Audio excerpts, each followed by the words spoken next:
Guys, this is Dr. Lior Bar-El. So today we're going to be doing a review of Street Fighter Deluxe Edition. So like I said, guys, before I gave you a review of the actual base game, I thought it sucked. And I wanted to do a final thing. As you can see, look in my other videos, I show you how to play it on Windows 10 because it had so many freaking problems. I'm about to leave right now for work and wanted to do a quick thing for you guys. So we're going to start recording right now on the screen. You're going to see this baby pop up. There you go. So now there's a story mode, okay? So the story mode has two kind of versions. They have a general story, which, by the way, I'm going to get to that. Character story, so each character has a story to it, which before they didn't. They just had like little matches. Now it's the same fucking crap. You're playing little tiny matches instead of going through the game like the original Street Fighter games. This one only has, like, each character has 3 or 4 characters that they fight and then an ending. Guys, the storyline in these character stories, I've seen, like, when I, growing up, I've seen, pornos with better storytelling than this.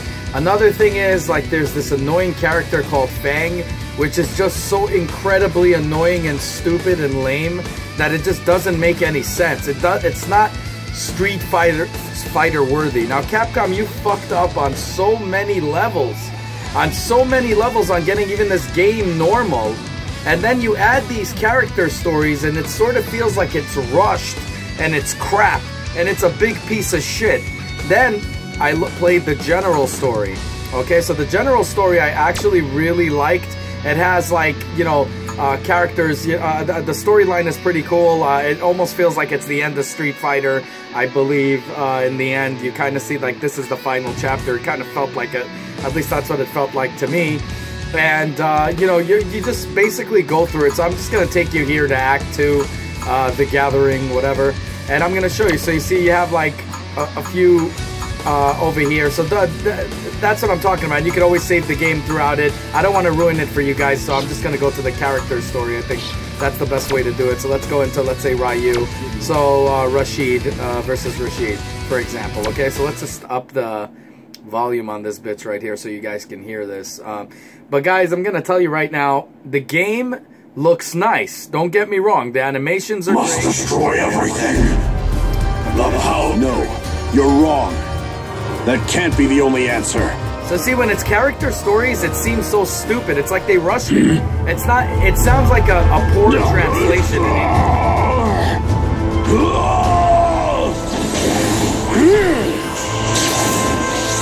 I can't even stand it. Go through the game. So you've awakened. Start. Just press start. Don't even worry about it. The whole freaking story is ridiculous.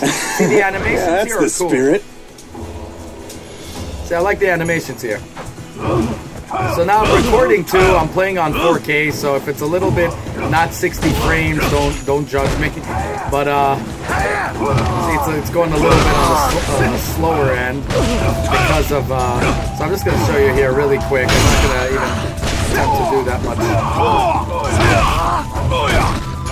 So I like this part that they do the V trigger, whatever, and of course the super animation, which is like looks incredible. Okay, so let me just get out of here. But you see, the problem, I'm going to tell you now what I think of this thing. Well, I totally lost. Hey. That's exactly my reaction. Oh, sounds so dumb. Okay, let me just pull it out of here. Okay, just ignore this. Such a piece of crap. Okay, so the storyline for each character is beyond ridiculous. It's so bad. I mean, I miss the old Street Fighter days. Let me just pause this here.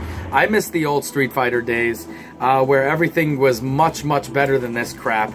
And, let me just take that. So, it was much better than this crap. It was classic. You played it all throughout. By the time you reach Bison, you feel like, wow, you accomplished such a goal. Then you kick his ass and all this stuff, and you feel great, and you get a nice, good ending. These endings really suck. For the character ones. The actual story mode for all where you're playing throughout the whole characters, I thought was okay. It wasn't the best thing I've ever seen. It was better written, yes, but a lot of the times they would stretch it. So what do I mean by that? They would have a cop fighting you, or some like regular, people fighting you. And it was just so stupid and so like, what a waste of time, that I actually beat it all in one day. And I didn't want to close it, because I said if I close it, I was scared it probably wouldn't save or have save issues or whatever. And I knew I did not want to replay that piece of garbage ever again.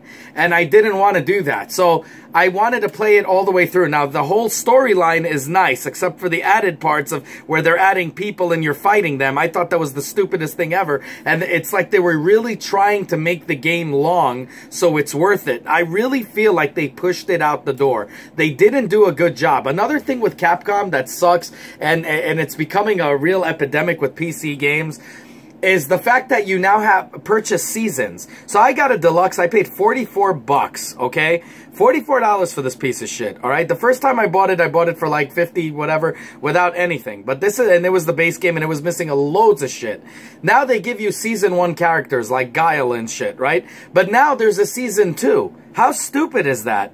Okay, so I purchased Akuma actually by getting fight money, right? So you get it. The easiest way to do it is to fight, is to go through the story mode and go through the individual character story mode. And then you get a lot of money right there instead of playing online and shit. You just do that and you could purchase Akuma right away. But the thing is, and I think Akuma is a real good character, I do think they limited his powers, which I felt was very, very fucking stupid. Another thing is the Cyclone Kick that Ryu and, I always used to call him Ryu, but then now I hear them say Ryu, and Ken, you can't do it as easy as you did in the classics anymore. In fact, when you do it, the controls are so clunky that it doesn't work.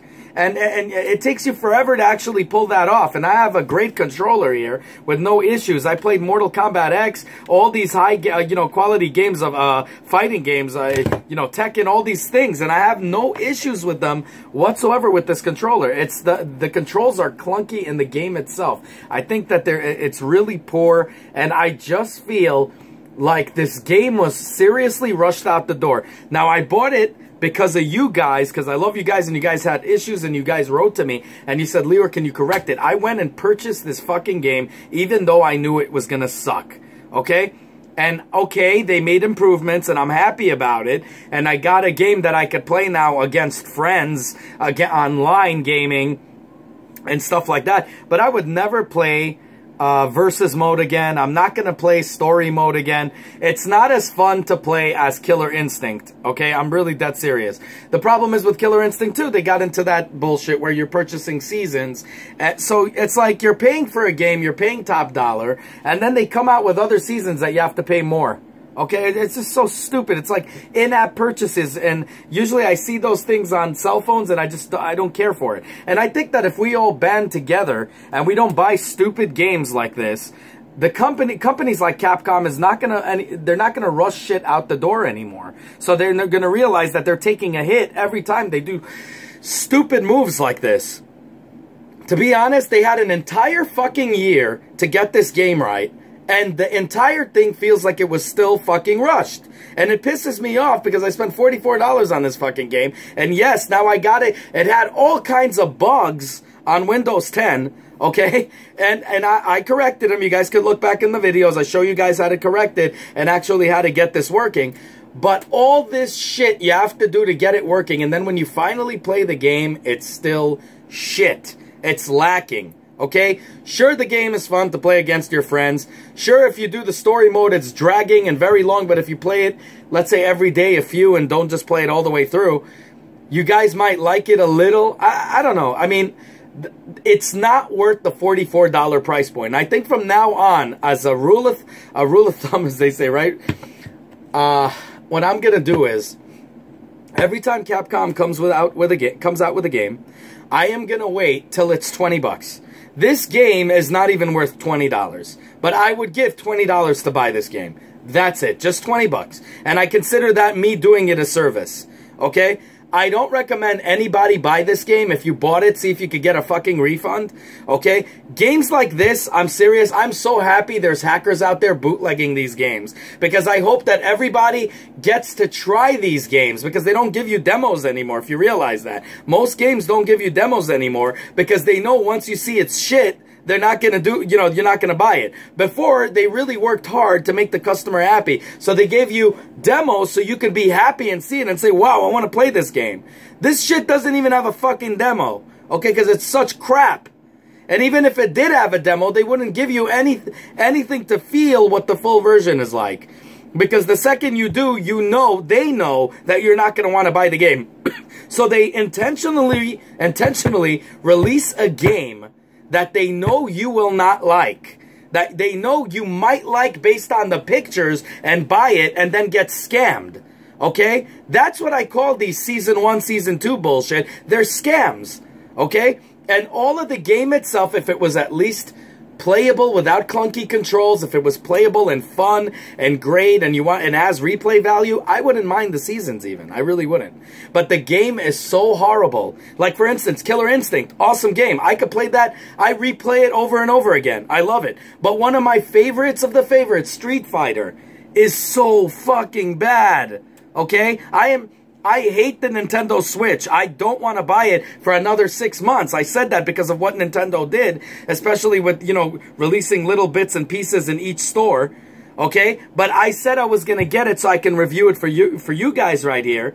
But I'm not going to get it right away. I'm going to wait 6 months till they, which I'm sure they're going to release it with a game, and they're going to reduce the prices or keep it the same and have a game with it. But right now, the only reason I would want to buy the Nintendo Switch, the absolute only reason, actually two reasons, is Zelda, of course, Link, was it Breath of the Wild, and last but not least, Street Fighter. I really like that new Street Fighter game. It looks good on paper, and it looks good from what I've seen, but I haven't played it yet. But it's the classics with upgraded graphics. That's what I'm fucking looking for, okay? I would love to play that, and for that game alone, I would say to buy the Switch is worth it. Okay, but not at a $300 price point. I'm gonna wait till they include a game, and then I'll probably get that. But that's what I'm looking forward. And if this is if this really is the end, because according to I'm not gonna ruin the ending for you guys, but according to the storyline, you really feel that this is the end of the road for Street Fighter. At least that's how it did to me. So if this is the end, this is the worst way you could fucking leave the scene. The worst. No one is going to want to buy even Street Fighter 6 if it comes out, if this is the kind of shit that Capcom is releasing. So I highly do not recommend that you buy this game. I give it 2 thumbs down. Even though it is fun to play against friends and shit like that, you guys are not going to want to... there's not going to be a replay value on the storyline, on the character stories. You're just not going to give a fucking shit. This game is designed to play online and to play against your friends. That's it. It's not a fun game like the classics. I used to play it, beat it, and play it again, and it was fun, and it took time. They didn't stretch it. You went against all the characters of the game till you reached Bison. That's how it should have fucking been, with a great ending. But no, they had to come out with a shitty ending with characters that only fight 3 people and you get a fucking ending right away. It's like the stupidest fucking decisions ever. This is what I don't get. Always in these jobs, for some reason in these industries, the absolute dumbest fuck who doesn't understand his ass from his elbow gets promoted into being management, while all the people that are hard workers and have total knowledge of everything that customers love and are good at their job, they get the shit. They are in the shit zone. Okay? That's the problem. And sadly, this happens in every business around America today. And this is why you see so much crap coming out today. And they don't give a fuck about the customers, because the customers are like Apple fans. That's why Apple never really evolved. That's why I ditched the iPhone, because it never really evolved. Once Jobs left, it was over. But even with Jobs, it didn't evolve because the customers didn't give a fuck. Like Droid had all of these, you know, they were lagging and shit, but they had all the features that are just being implemented now in the iPhone, and they had it years ago. Because the people of Droid are always complaining. They have competition, so they're like, we don't like this, we'll go there, we'll go there. You understand? In this case, if you're buying Street Fighter, there's only one maker that makes it. Okay? If you guys don't spend the money and stop being like Apple fanboys and just say, fuck you, we're not paying for this garbage, they're going to feel it in their pockets and come out with a great game. They're going to fire these fucking idiots that come out with stupid games like Street Fighter V. And then, once they get rid of them, they're going to come out with great games. And you're going to love it. And who knows, they might even give you a demo because they're going to be proud of their product, unlike, you know, the shit today. So anyways, let me know what you guys think of Street Fighter V. If I offended any of you guys, okay, because you like Street Fighter V, comment below and tell me why you like it and why I'm wrong. I mean, I think I'm speaking for all of us when I say we got ripped off, okay? I bought this game for $44 fucking. I know people spent $60, $80 on this deluxe garbage, and it is shit, okay? I would, you know, probably play it with my friends and, you know, and online a few games, but it has zero replay value. I just don't care for it. Anyways, let me know what you guys think. Like, subscribe, dislike. What a shame to a great franchise to go down like this. What a fucking shame. Have a good one, guys. Take care. Bye.